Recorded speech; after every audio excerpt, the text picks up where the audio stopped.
Frankenstein Chapter 4. From this day natural philosophy, and particularly chemistry, in the most comprehensive sense of the term, became nearly my sole occupation. I read with ardor those works, so full of genius and discrimination, which modern inquirers have written on these subjects.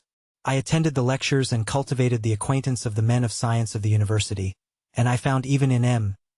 Krempe a great deal of sound sense and real information, combined, it is true, with a repulsive physiognomy and manners, but not on that account the less valuable. In M. Waldman I found a true friend. His gentleness was never tinged by dogmatism, and his instructions were given with an air of frankness and good nature that banished every idea of pedantry. In 1,000 ways he smoothed for me the path of knowledge and made the most abstruse inquiries clear and facile to my apprehension. My application was at first fluctuating and uncertain. It gained strength as I proceeded and soon became so ardent and eager that the stars often disappeared in the light of morning whilst I was yet engaged in my laboratory. As I applied so closely, it may be easily conceived that my progress was rapid. My ardor was indeed the astonishment of the students, and my proficiency that of the masters. Professor Krempe often asked me, with a sly smile, how Cornelius Agrippa went on, whilst M. Waldman expressed the most heartfelt exultation in my progress. 2 years passed in this manner, during which I paid no visit to Geneva, but was engaged, heart and soul, in the pursuit of some discoveries which I hoped to make. None but those who have experienced them can conceive of the enticements of science. In other studies you go as far as others have gone before you, and there is nothing more to know. But in a scientific pursuit there is continual food for discovery and wonder. A mind of moderate capacity which closely pursues one study must infallibly arrive at great proficiency in that study, and I, who continually sought the attainment of one object of pursuit and was solely wrapped up in this, improved so rapidly that at the end of 2 years I made some discoveries in the improvement of some chemical instruments, which procured me great esteem and admiration at the university. When I had arrived at this point and had become as well acquainted with the theory and practice of natural philosophy as depended on the lessons of any of the professors at Ingolstadt, my residence there being no longer conducive to my improvements, I thought of returning to my friends and my native town, when an incident happened that protracted my stay. One of the phenomena which had peculiarly attracted my attention was the structure of the human frame, and, indeed, any animal endued with life. Whence, I often asked myself, did the principle of life proceed? It was a bold question, and one which has ever been considered as a mystery. Yet with how many things are we upon the brink of becoming acquainted, if cowardice or carelessness did not restrain our inquiries. I revolved these circumstances in my mind and determined thenceforth to apply myself more particularly to those branches of natural philosophy which relate to physiology. Unless I had been animated by an almost supernatural enthusiasm, my application to this study would have been irksome and almost intolerable. To examine the causes of life we must first have recourse to death. I became acquainted with the science of anatomy, but this was not sufficient. I must also observe the natural decay and corruption of the human body. In my education my father had taken the greatest precautions that my mind should be impressed with no supernatural horrors. I do not ever remember to have trembled at a tale of superstition or to have feared the apparition of a spirit. Darkness had no effect upon my fancy, and a churchyard was to me merely the receptacle of bodies deprived of life, which, from being the seat of beauty and strength, had become food for the worm. Now I was led to examine the cause and progress of this decay and forced to spend days and nights in vaults and charnel houses. My attention was fixed upon every object the most insupportable to the delicacy of the human feelings. I saw how the fine form of man was degraded and wasted. I beheld the corruption of death succeed to the blooming cheek of life. I saw how the worm inherited the wonders of the eye and brain. I paused, examining and analyzing all the minutiae of causation, as exemplified in the change from life to death, and death to life, until from the midst of this darkness a sudden light broke in upon me. A light so brilliant and wondrous, yet so simple, that while I became dizzy with the immensity of the prospect which it illustrated, I was surprised that among so many men of genius who had directed their inquiries towards the same science, that I alone should be reserved to discover so astonishing a secret. Remember, I am not recording the vision of a madman. The sun does not more certainly shine in the heavens than that which I now affirm is true. Some miracle might have produced it, yet the stages of the discovery were distinct and probable. After days and nights of incredible labor and fatigue, I succeeded in discovering the cause of generation and life. Nay, more, I became myself capable of bestowing animation upon lifeless matter. The astonishment which I had at first experienced on this discovery soon gave place to delight and rapture. After so much time spent in painful labor, to arrive at once at the summit of my desires was the most gratifying consummation of my toils. But this discovery was so great and overwhelming that all the steps by which I had been progressively led to it were obliterated, and I beheld only the result. What had been the study and desire of the wisest men since the creation of the world was now within my grasp. Not that, like a magic scene, it all opened upon me at once. The information I had obtained was of a nature rather to direct my endeavors so soon as I should point them towards the object of my search than to exhibit that object already accomplished.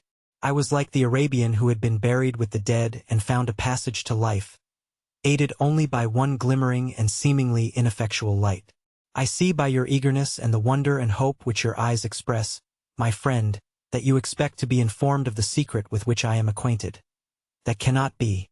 Listen patiently until the end of my story, and you will easily perceive why I am reserved upon that subject.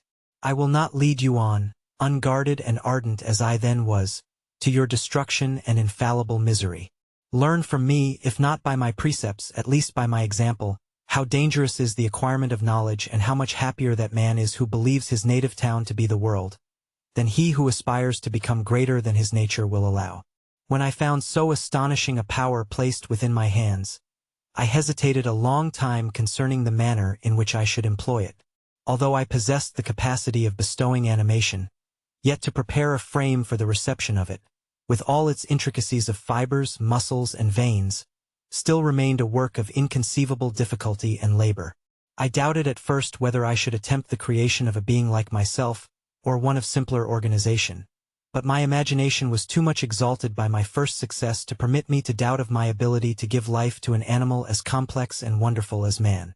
The materials at present within my command hardly appeared adequate to so arduous an undertaking, but I doubted not that I should ultimately succeed. I prepared myself for a multitude of reverses. My operations might be incessantly baffled, and at last my work be imperfect, yet when I considered the improvement which every day takes place in science and mechanics, I was encouraged to hope my present attempts would at least lay the foundations of future success. Nor could I consider the magnitude and complexity of my plan as any argument of its impracticability. It was with these feelings that I began the creation of a human being. As the minuteness of the parts formed a great hindrance to my speed, I resolved, contrary to my first intention, to make the being of a gigantic stature, that is to say, about 8 feet in height and proportionably large. After having formed this determination and having spent some months in successfully collecting and arranging my materials, I began. No one can conceive the variety of feelings which bore me onwards, like a hurricane, in the first enthusiasm of success. Life and death appeared to me ideal bounds, which I should first break through, and pour a torrent of light into our dark world. A new species would bless me as its creator and source. Many happy and excellent natures would owe their being to me. No father could claim the gratitude of his child so completely as I should deserve theirs.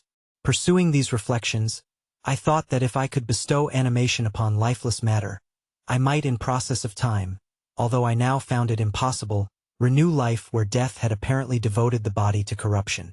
These thoughts supported my spirits, while I pursued my undertaking with unremitting ardor.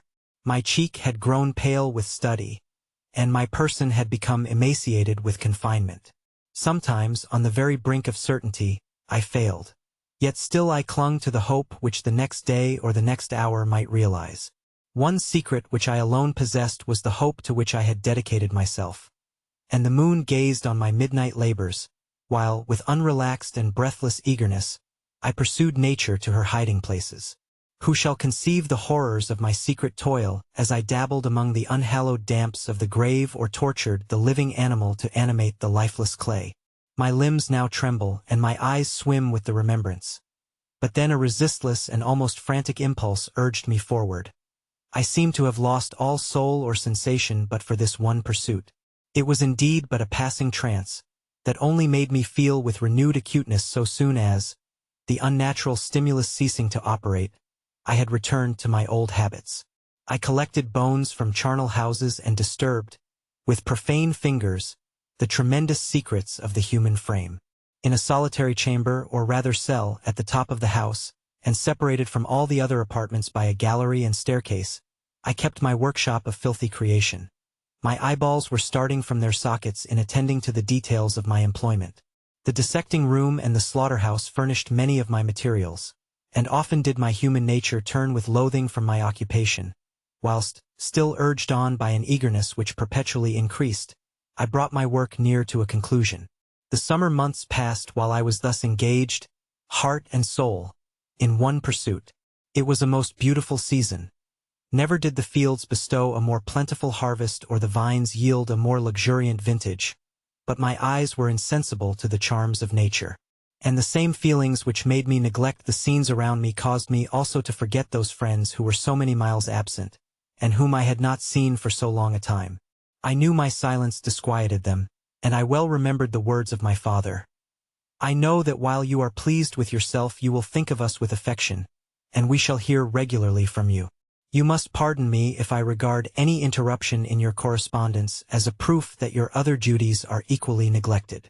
I knew well therefore what would be my father's feelings, but I could not tear my thoughts from my employment, loathsome in itself, but which had taken an irresistible hold of my imagination. I wished, as it were, to procrastinate all that related to my feelings of affection until the great object, which swallowed up every habit of my nature, should be completed. I then thought that my father would be unjust if he ascribed my neglect to vice or faultiness on my part, but I am now convinced that he was justified in conceiving that I should not be altogether free from blame. A human being in perfection ought always to preserve a calm and peaceful mind, and never to allow passion or a transitory desire to disturb his tranquility. I do not think that the pursuit of knowledge is an exception to this rule.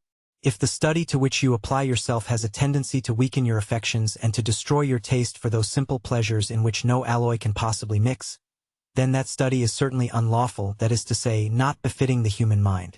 If this rule were always observed, if no man allowed any pursuit whatsoever to interfere with the tranquility of his domestic affections, Greece had not been enslaved, Caesar would have spared his country, America would have been discovered more gradually, and the empires of Mexico and Peru had not been destroyed.